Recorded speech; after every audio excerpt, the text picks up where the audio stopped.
Hello guys, welcome to Generation Unravel. In this video, I'll be showing you how to add music to your Instagram post afterwards. So let me just tell you that you cannot add music to your Instagram post when just posting it, especially when it's not a reel and just a normal post. But what else you can do is that you can click on the triple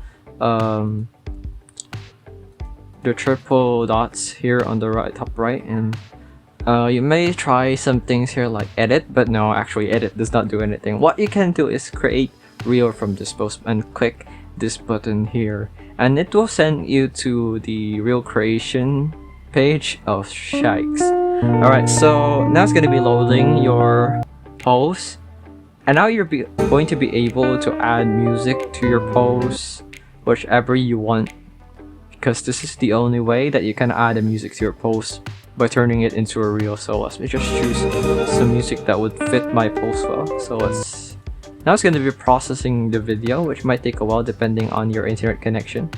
And now here it is. It's now a reel.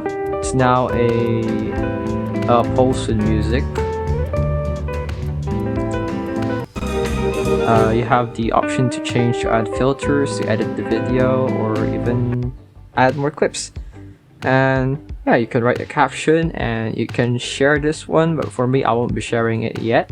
I'm just gonna keep it as a draft, but for you, and now I can just delete the post that's not that's without music, so that people can just watch the one with reels instead, so they don't find it repetitive. And that is how you can add music to your posts on Instagram afterwards. I hope this video helped you. Like, comment, and subscribe if it did. This is Generation Unravel. See you in the next one. Bye bye.